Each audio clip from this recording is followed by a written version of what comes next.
দেশের বাইরে অপরাধীরা পালিয়ে যাচ্ছে, আর আমাদের সন্তানদেরকে আপনারা দেশের বাইরে চিকিৎসার জন্য নিয়ে যেতে পারছেন না।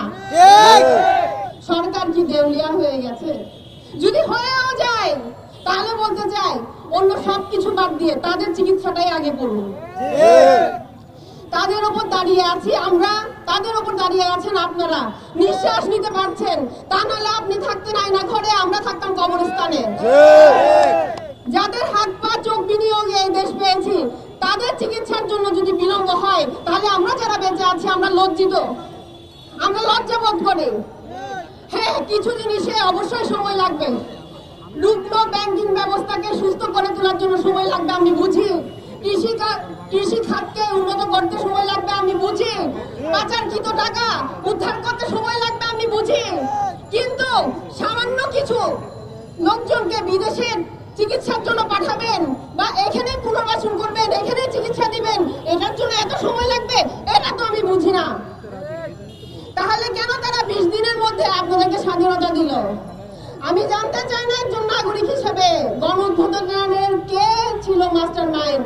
আমি জানতে চাই কারা ছিল কন্ট্রিবিউটর। They are the কন্ট্রিবিউটরস। আপনারা তাদের থেকে জিজ্ঞাসা করুন তারা কি চায়। যদি ওটা জানতে না পারলেন তাহলে স্বাধীনতার অর্থটা কি?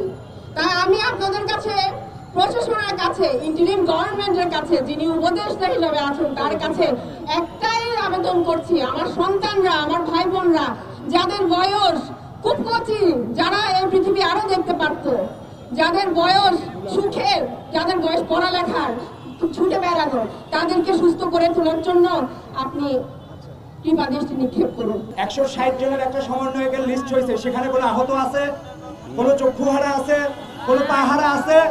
হ্যাঁ, তাহলে পাহারা এরা কি অপরাধ করছে? হ্যাঁ, আমাদের এখানে এসে কথা বলা কেন লাগতেছে?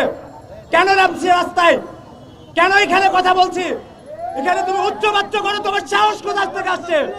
তুমি চোখ হারাও নাই, তুমি পা হারাও নাই, আমি হারাইছি, ওরা হারাইছে। তোমাদের এখানে কথা বলার অধিকার নাই। তোমাদেরকে কথা বলার অধিকার দেওয়া হয়েছিল, সেই অধিকার তোমরা হারিয়ে ফেলেছো। আমাদেরকে ফোর্স করবে না, আমাদেরকে ফোর্স করবে না। বিনীতভাবে অনুরোধ জানাচ্ছি, বিনীতভাবে। আমার অবস্থা ভালো না, আমি চোখে দেখি না। চিকিৎসা বিষয়ে মনে করেন ওষুধ বাইরের থেকে কিনে খাওয়া লাগে। ওষুধ এখন বর্তমান বাইরের থেকে সব ওষুধই কিনে খাওয়া লাগে, খালি না পায় আর হলে গ্যাস্ট্রিকের ট্যাবলেট দেয়। আপনারা দেখতে পাচ্ছেন যে আমরা এখানে আসছি আহতরা, তো এগুলা দেখে আমি আমার গভর্নমেন্টকে বলতে চাইতেছি যে এগুলা দেখে আমাদের যে নেক্সট জেনারেশন আছে তারা কি ভাববে, যে আমরা হয়তো দেশের জন্য, দেশ সংস্কারের জন্য নামে ভুল করেছি, এরকম কিছু ভাববে তারা। তবে তাদের জন্য বার্তা হচ্ছে আমরা কিন্তু ভুল করি নাই। আমরা দেশের প্রয়োজনে, জনগণের প্রয়োজনে আমরা আবারও যুদ্ধে নামবো ইনশাল্লাহ, যদি কোনো স্বৈরাচার আবারও দেশে আসে বা দেশে জন্ম নেয়। দেখেছি এই দরবারে ঝুলন্ত অবস্থায়, কোনোদিন ক্র্যাচে ভর দিয়ে হাঁটেনি, দু চোখ ধরে পৃথিবী দেখেছে। এই আন্দোলনে তারা এই রাস্তায় এখান থেকে শুরু করেছে, তারা আজকে এই অবস্থায় রাস্তায় আসতে চায়নি। তারা তো অসুস্থ, তারা রাস্তায় আসবে কেন? আজকে আমাদের